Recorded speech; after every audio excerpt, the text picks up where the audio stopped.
Hi, everyone. Happy Friday, and thanks for joining us for another AdvisorShares AlphaNooner. Today, we're excited to spend some time with Todd Shriber. Our audience may know his work from Investopedia and Casino.org, where he's been writing on ETFs, gamings, and markets for years. Excited to spend some time talking trends and what he's seeing here. It feels like a theme that is very relevant to 2025, although I know we've seen that theme build over a series of years. So excited to spend some time there talking through. Would love to start though, Todd, just because it's your first time on, just a little bit more in-depth background. You've been in the markets for a long time. Would love to kind of just high level get a sense of, where you've been and kind of what got you here. Thanks for having me, Mackenzie. So the abridged version of my journey is I've been in financial news for almost all of my working life. I had a couple of small breaks here and there in terms of how I got into writing about ETFs. That sort of is just sort of by fate. I was actually trading at a hedge fund in Southern California during the financial crisis. And I don't want to go into all the details here, but there had some problems. Or I should say, my former employer had some legal issues.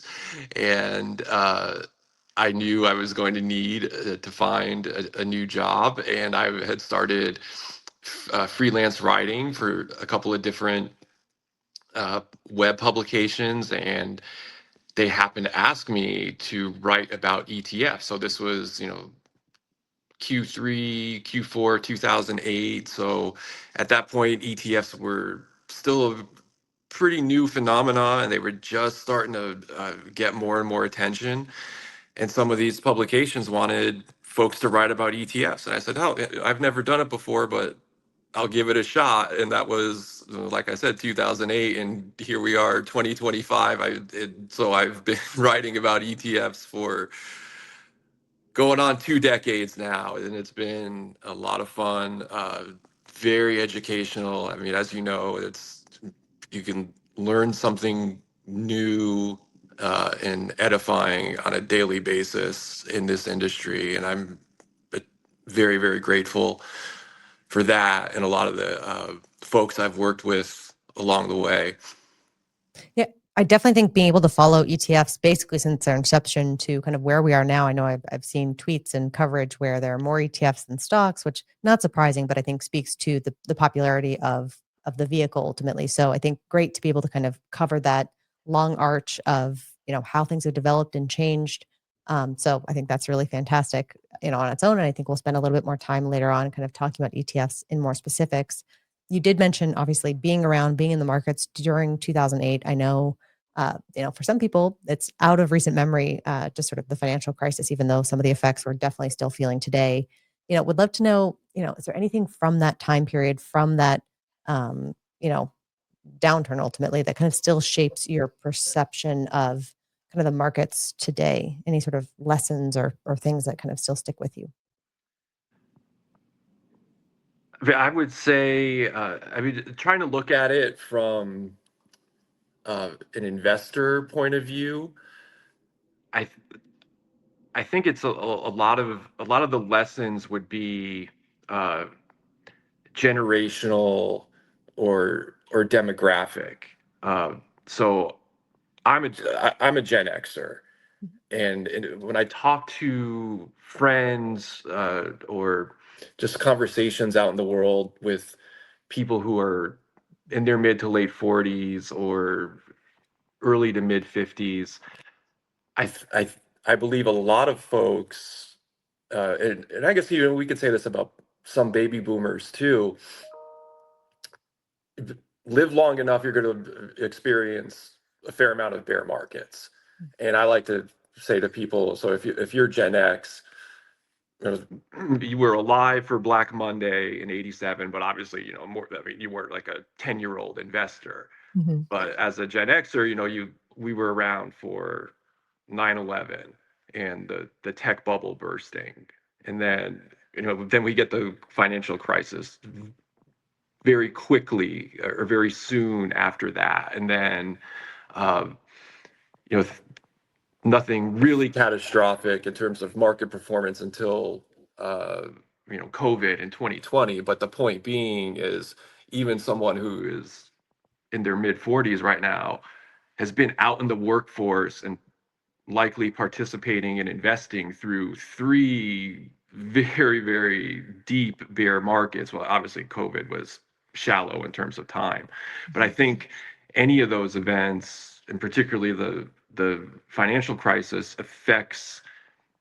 some people's ability to take risk. And I mean, I know I have one friend. I won't identify this person because he's a very, very dear friend for 30 some odd years. Sure.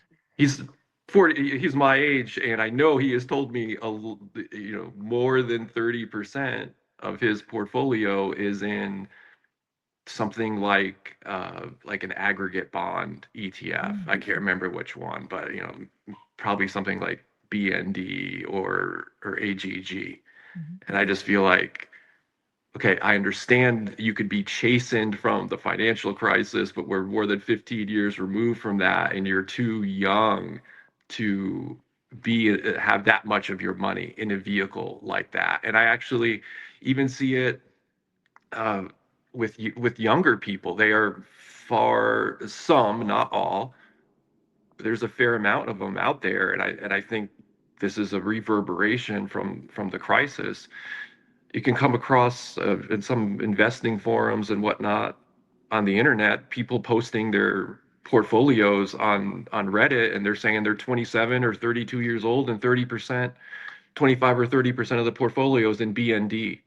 And I think to myself, gosh, you need to talk to your parents or talk to an advisor, that because you have the luxury of time on your side to take more risk. Now, if you're 65 or 70 and you're 45% in that type of ETF, great, that's appropriate. But I think probably too many people in their 20s up to their 40s are too affected by the financial crisis in terms of what they will allow themselves to indulge in terms of portfolio risk. Yeah, I think that speaks to the human element. I know there's more of an aversion to negative, ultimately, experiences, and that can obviously come in the form of market drawdowns, whether they're short or long. I know COVID, like you're mentioning, was relatively a short turnaround, but I do think a lot of people, even in that short time, were affected more so. Again, if you have a layering on of bear markets over time. But I think that ultimately speaks to the crux also of investing. You want to participate in the upside, but you want to be managing risk. When you do see those times, which is tough to do. I know there are a lot of different tools and products out there that can kind of try to help you move things along. Or again, like working with an advisor, I think can kind of help you on that front there. But I know it can be tricky ultimately. And I do think I'm curious to hear if you have a sense of sort of the two ways that people are kind of reacting to that risk. Because I do see a lot of people who I think you're right are overly conservative in terms of the risk that they're allowing themselves to take on, and they're missing out on some of the upside potentially in the market. As we've seen these rallies. But I think the other side that I've seen has sort of been sort of more the Wall Street bets approach, where people are kind of taking extreme gambles ultimately on really risky, it seems risky investments. And I think trying to take the opposite approach ultimately. Do you have any thoughts sort of high level there? It's funny you mentioned Wall Street bets because I'll admit I'm sort of a for lack of a better term, I guess a lurker on Reddit.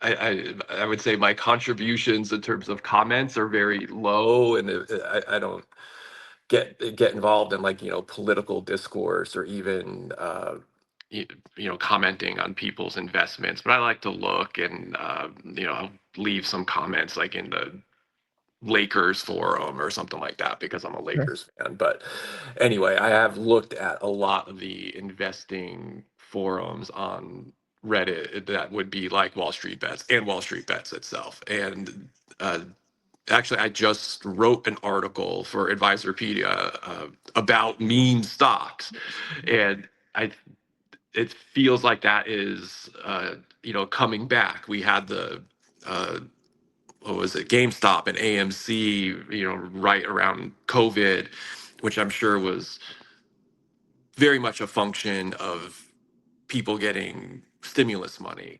Well, it's starting to come back in terms of this is not investment advice, but I'm pretty sure if if you look at what's happened recently with Open Door, so Open being the ticker, um, that is probably a meme stock. And I'm not going to lie, I was joking with my brother. I bought like 2 weeks ago like 30 shares of it as a joke.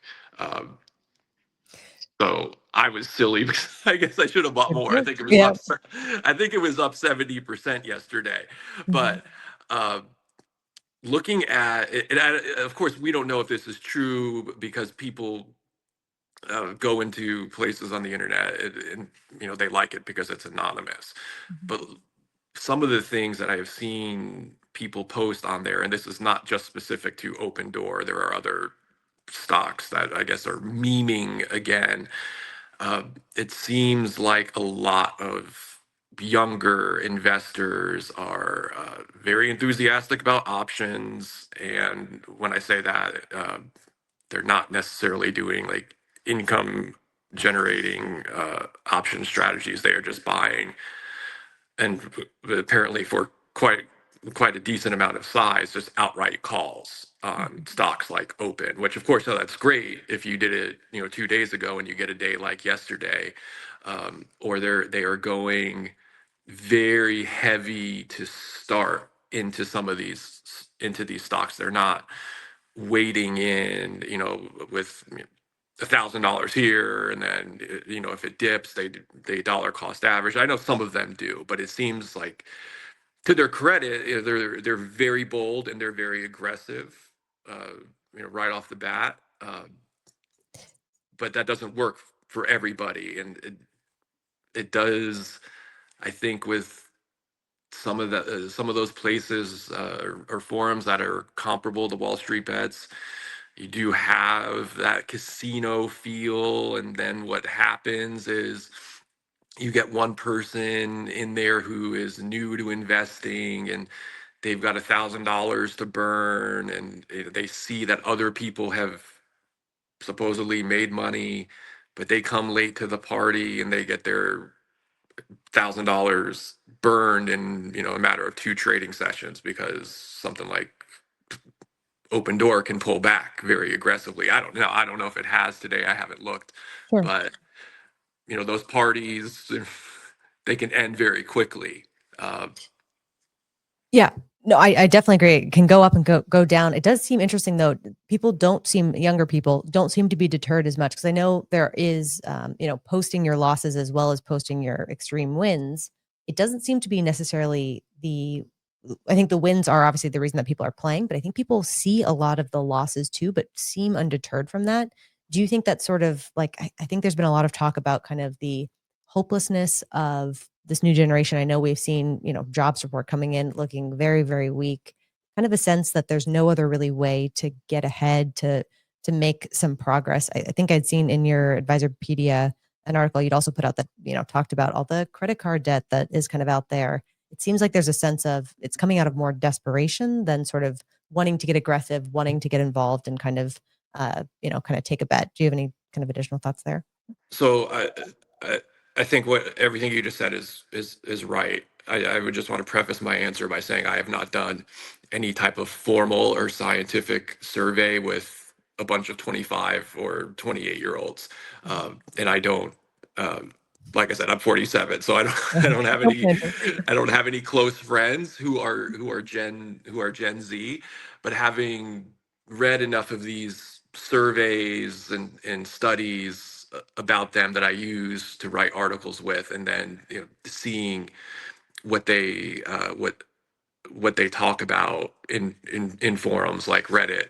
Um, I think you're absolutely right. I think that a lot of them feel that trading, aggressive trading, uh, slash even practical investing is those are the avenues for them to get ahead, and they have some very valid complaints in terms, and I don't want to say complaints that does them a disservice. I think they have very valid concerns in terms of they may never own a home, Yeah. Uh, it, I, they carry a lot of student loan debt. Yeah. And I think even if you remove the latter, home ownership would still be uh, unattainable for a lot of them based on what their salaries are, wage growth not having been really anything to write home about in this country for a good portion of this century, if not much, much longer. So I do believe that the attitude is for a good portion of younger folks is, hey, let's get together the money that we can from this job that is probably undercompensating them. Mhm. And as they say, YOLO, you only live once. Let's try to build some form of wealth, uh, whether it's with something like Open Door, or I think Loan Depot is another example, or some of these crazy cryptos that have market caps of 3 million or 10 million and are only good for a day. But it's understandable why some of them are aggressive and why they are trying, because I think they many of them are students of American history slash American financial history. And you see what some of the things they post things about how someone, say, from my parents' generation, when they first got married, they could have bought a house for, I don't know, 20 grand, and the woman could have been a homemaker had she wanted to, and the father would have made enough money to support the mortgage payment, the wife, and two kids. And now the folks in Gen Z are making much more money in their younger years, but that money is taking them nowhere. They're living in apartments. Uh, they feel like they'll probably be working 60 or 70 years. So I think their thought process behind getting involved with some of these dubious investments, the thought process is definitely credible. And I certainly appreciate where they're coming from.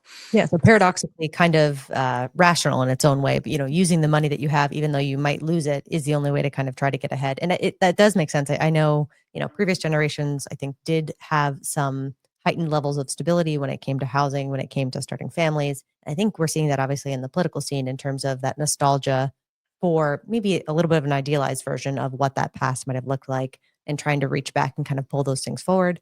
It does seem like a tough environment, I think, for anybody coming out of college or in high school now. I think even just looking ahead.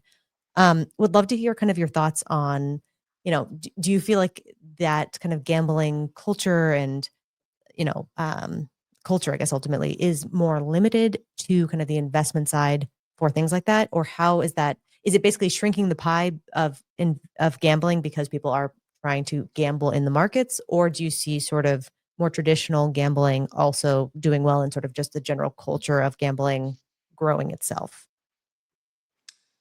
I think, actually, I don't want to say I think.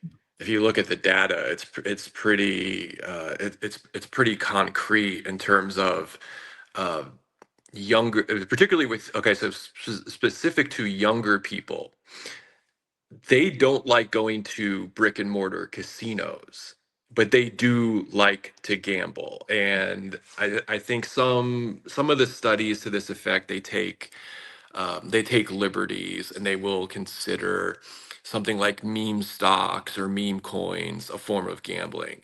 But even when you throw those elements of the equation out, uh, if you look at what's your typical FanDuel or DraftKings customer, probably 20 or 22, 21 to 35, Sure. male, Mhm. employed at least to some extent. And uh what else are they interested in? They probably also have a Robinhood account, Mm. more than likely. Fact, I don't want to say what the percentage is, but I think there's probably like if you looked at your standard DraftKings, FanDuel, BetMGM customer who is a male who is out of college, my guess would be at least a third of them are also on Robinhood. So that sort of leads into, even if those bettors live in a place like California or Texas, so that's two biggest states in the country, sports betting is not legal in either of those places.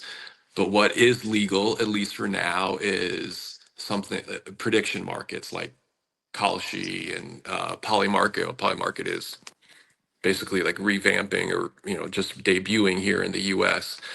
But Robinhood offers prediction markets now, to their credit, I believe, as foresight on their part, and Crypto.com does as well. And I think Coinbase, they want to get into it. So there are these increasing links uh, criticized at that within the traditional gaming industry between investing and betting. Yeah, no, I think that makes sense. It sounds like overall, generally, a growing culture of gambling.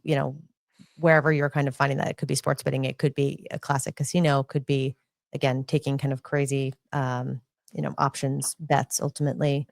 Um, kind of with traditional gambling. Obviously you're in Vegas. How are those kind of institutions trying to compete with um, sort of these new emerging kind of forms of gambling? Are they able to, benefit from it because everyone's sort of gambling more and more used to gambling? What's sort of the story there? So it depends on the company. I mean, you have what would be what the industry calls an omni-channel companies, which would be like an MGM or a Caesars, meaning okay, they have brick and mortar casinos, and then they also have online betting. Uh, Obviously, like DraftKings and FanDuel are not omni-channel companies; they're asset-light companies. Uh, I feel the omni-channel model has validity for certain operators, but at the same time, I believe what we'll see in the future is pressure on those companies. And I don't want to speculate to this effect, but Caesars would be a really, really good example, and MGM to a lesser extent, simply because they only own half of Bet MGM. But I think what will happen in the future is you will see investors eventually pressure omni-channel companies to do something transactional with the internet side of their business. And again, Caesars would be a really good example. I wrote an article earlier this week citing a sell side analyst and he estimates that Caesars Digital is worth more than the whole Mm. company as it stands today. Uh, and then you would have on the other side of of the Vegas equation, you have a company like Wynn, or establishments like Venetian, which is owned by Apollo. Those are highly recognizable brands, but they do nothing. They have a physical sports book in their casino in Vegas, because you basically need to have it in Vegas, but they're not active in internet gaming or online sports betting. They can Places like that, or a company like Wynn, they can get away with it because they're serving a clientele that is basically the 1 to 5% in terms of wealth. Mhm. uh, and then you have local slash regional casino companies like Boyd. They're specific to them. They're an interesting story. They actually just monetize the 5% of FanDuel that they own. I don't know what that is, like what their sports betting plans are in the future, but they might not even need to really dance in the space anymore. Red Rock Resorts (RRR) is another good example. They only have casinos here in Vegas, and those uh, casinos are really meant. I mean, yeah, a lot of them have hotels, and some of them are quite nice, but they're really meant for people that live here. in Las Vegas. And I mean, yeah, they have sports books, and here in Nevada they do have a mobile betting app, but they're not really catering to, like your quintessential young online bettor who wants to, do 50 $20 bets over the course of an NFL weekend or something like that. Mhm. So it's sort of like a company by company thing. I mean, there's definitely at the investment level, there's opportunities for investors with traditional casino operators, but I would say selective is what you have to be, because they are not cut all the same. They are not cut of the same cloth. You have to be picky and look for quality, which is a trait that's hard to come by in the land-based casino business. Yeah, that's very true. I feel like that's true of almost any sector. I know we talked about, restaurant sectors, we've talked about hotel sectors previously, and I think you do have to be choosy with those names. And I imagine it's the same thing on the casino side. Um, you know, some names are going to do well over the long term and some are not going to do well. And it does feel like we are at a kind of turning point of modernization where I think, casinos that are able to lean more into the digital space, I imagine are going to kind of reap more benefits down the road. Or do you see a different sort of what do you see to be the bifurcating sort of force? Is it that online versus brick and mortar? Is it something else? Is it the clientele they're kind of hitting? What's sort of the thing that you think will separate over time companies kind of from where we are? So when it comes to iGaming, which is just industry parlance for internet casino, the the issue there is you only have seven right now. It's only 7 states that allow it, Mhm. uh, and that number I think hasn't changed for a couple of years, because deep down the industry wants it to change, because it's the margins for them are phenomenal. But what happens is, and I think I'm trying to think of some of the states that would be really good examples of this. Actually, I think Maryland would be a good example. What happens is you get a lawmaker that will propose an iGaming bill, and what the like the labor unions who represent the casino employees will come out and say, okay, well, if the state approves iGaming, and I'm not commenting on this at all politically, but and the union has every right to do this. They'll say you're going to keep people at home on their phone or their iPad playing blackjack or playing slots. And then the more people that do that, the less they're going to drive to the casino. And they're right. I mean, Yep. eventually you will have some form, particularly with young with the younger demographics. They've already shown to the gaming industry, yes, we like to bet, but we're not going to get off our butts to do it. We don't Yeah. really want to go to the casino. It doesn't matter whether it's a regional casino in Maryland or Illinois or Louisiana, or come to a destination market like Las Vegas. There's the younger folks have said, we want to bet, let us do it from our phone. Mhm. So uh, I think the industry faces some challenges in terms of, even now I feel like a lot of the marketing is geared towards, probably people in their 40s and up, and it's particularly in terms of, like, hey, how do we get people to Las Vegas? Mhm. uh, I mean, I just it's been documented that casino companies are struggling to connect with, and I'm talking in very, very broad strokes here. Mhm. They're struggling to connect with prospective younger bettors. Some of it is of their own doing here in Las Vegas. So I'm talking places that are on the strip. You hear these. So when we talk about the tourism decline Mhm. in Las Vegas, a lot of people, and this is partially true, have made it about U.S. trade policy. So it's a political thing. Mhm. But the other part of the issue is Vegas is expensive to come to as a traveler, and it has gotten progressively more so, and people are feeling like they're not getting as much value for their dollar as they were 10 or 15 years ago here.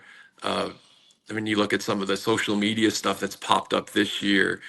I mean, people paying, or I don't know if they're paying for it, but Aria charging $26 for a bottle of water in a Right. room. I mean, that's like some type of like economic Rubicon where like I think people are just going to say no matter how inebriated and thirsty I am, they're going to like walk down the street to CVS to get like the $3 bottle of Yeah. water. Start drinking pool water before they're buying a $26 Yeah, I mean, water. it's Yeah. like, Sure.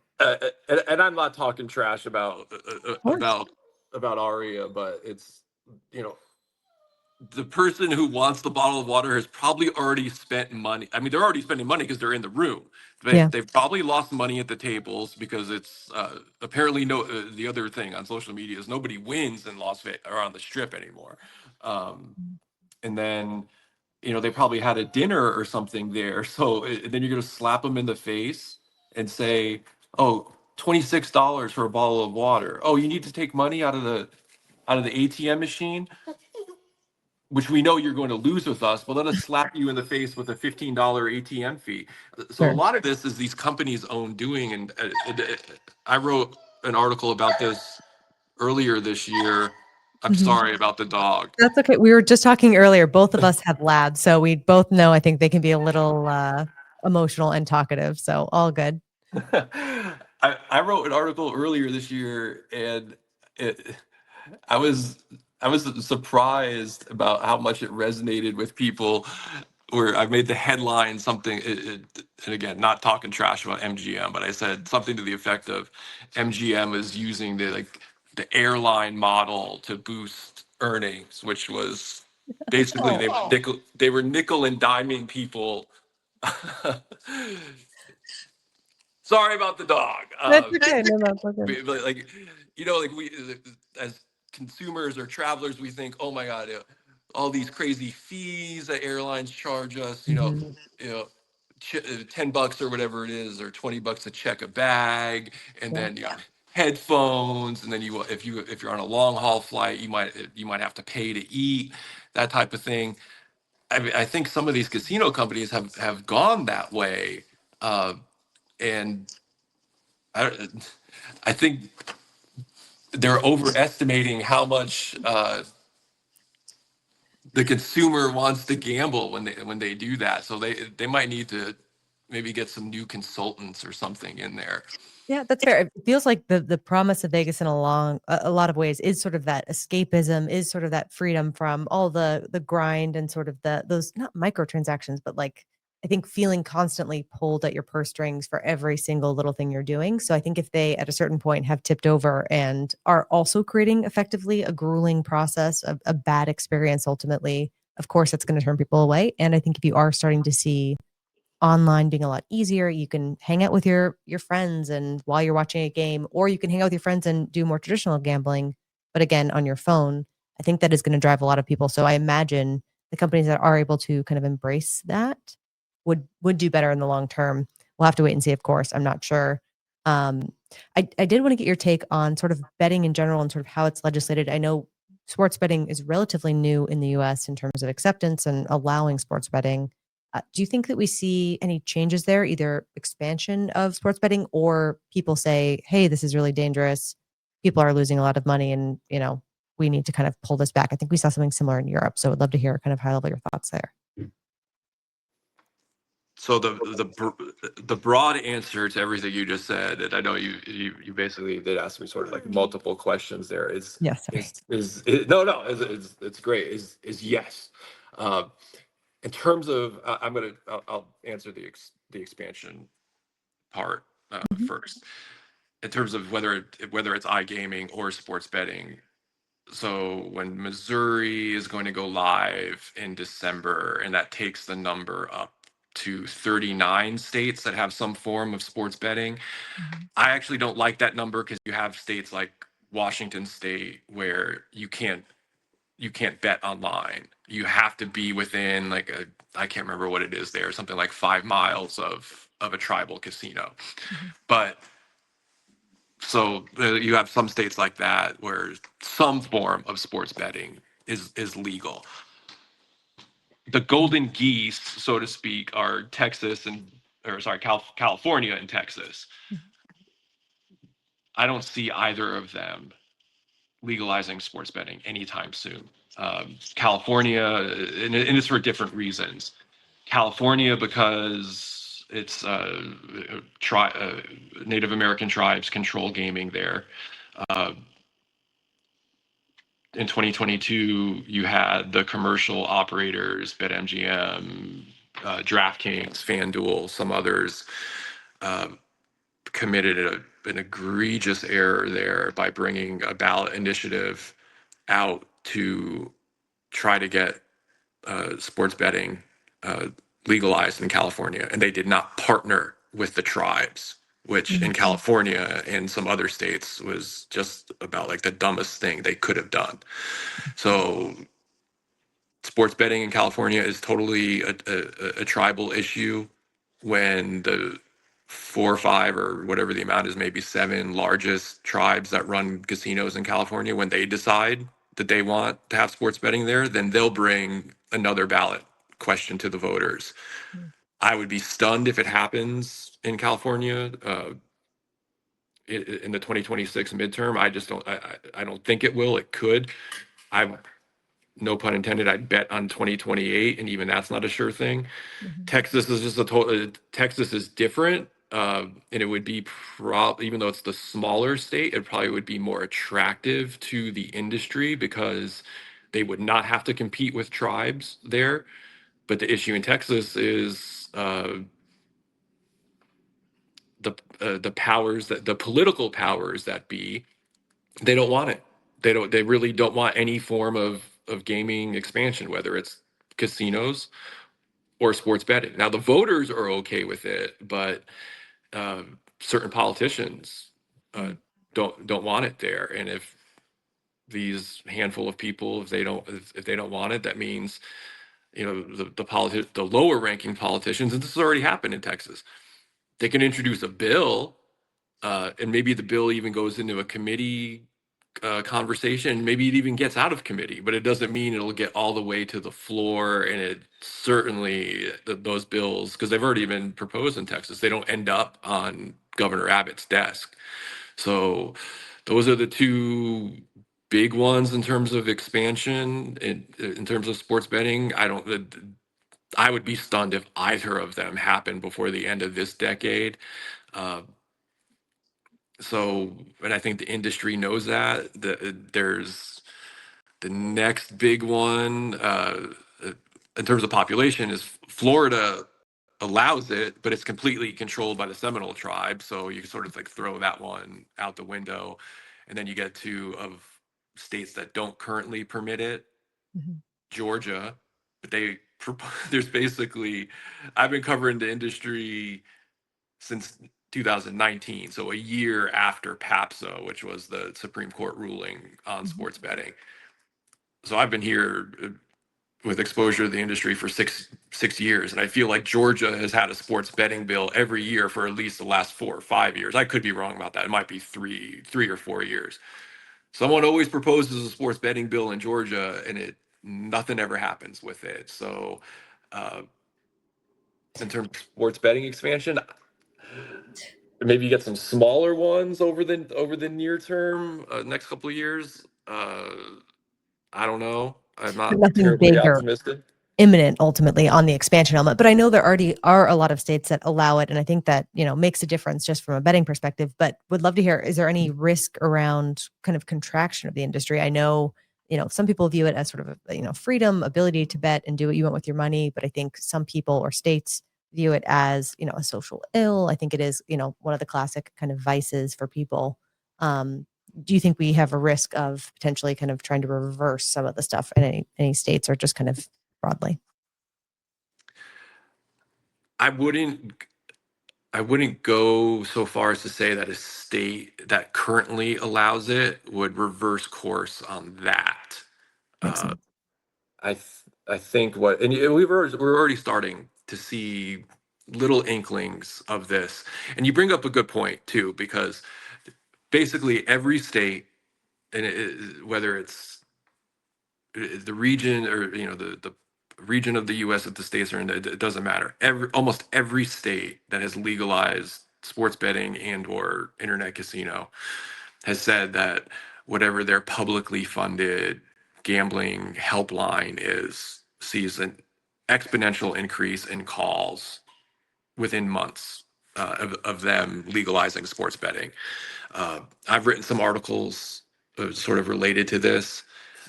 Some universities have done studies where they say that the states that have legalized sports betting and or iGaming, the average credit score is lower because people have, they take out personal loans and payday loans and max out credit cards to bet.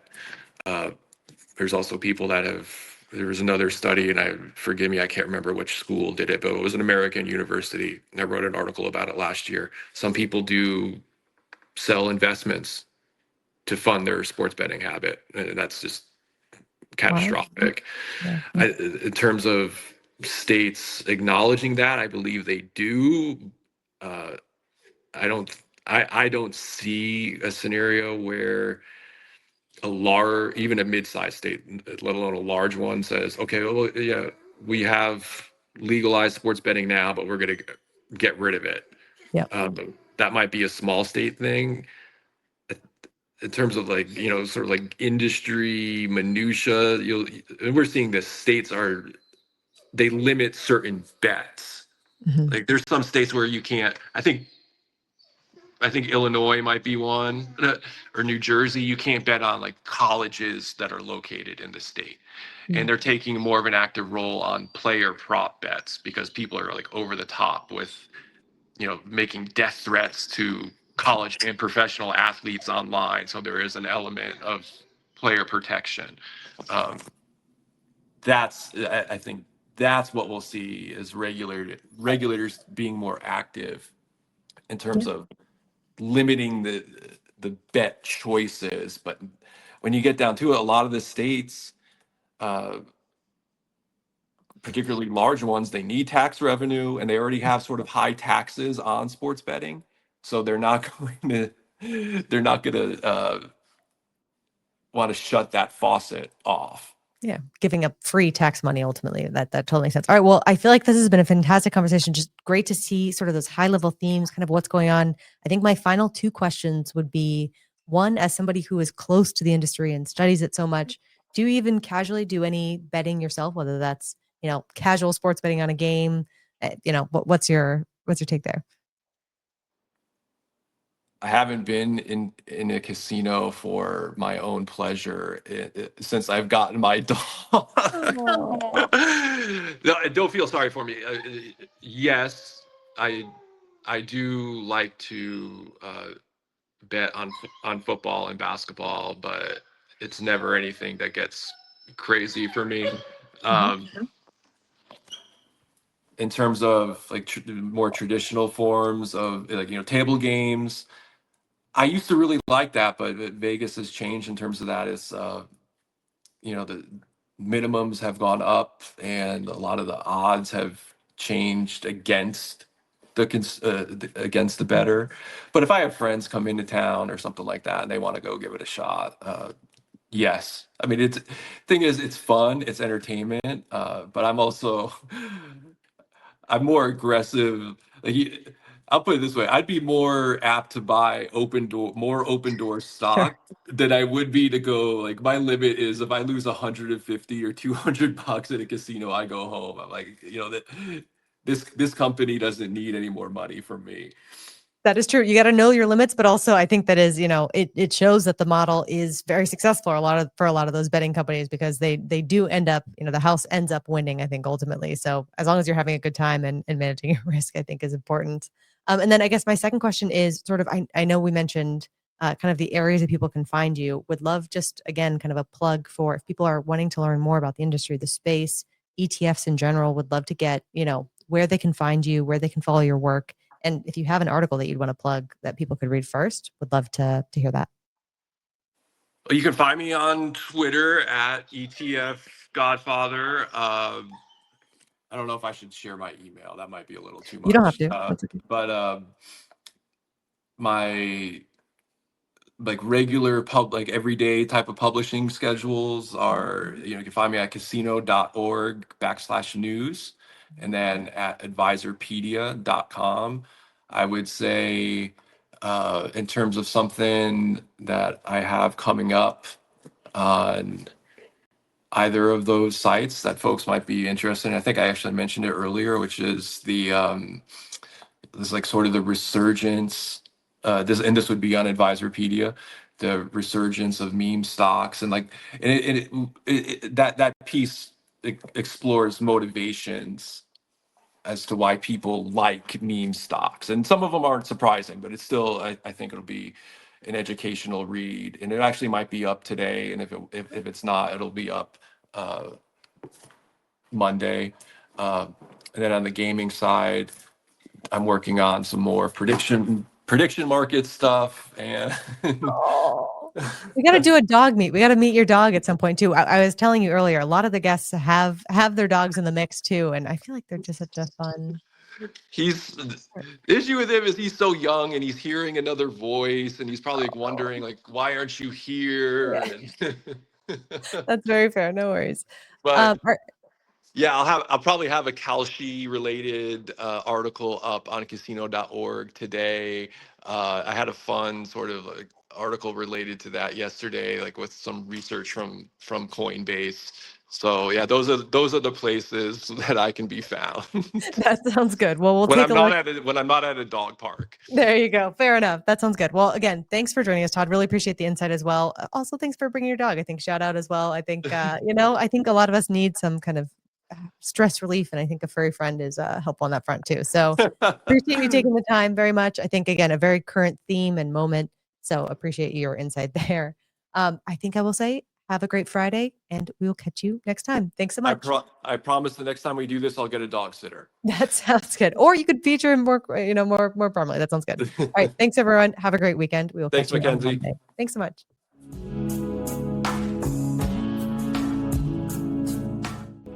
Before investing, carefully consider the investment objectives, risks, charges, and expenses found in the prospectus, available at AdvisorShares.com.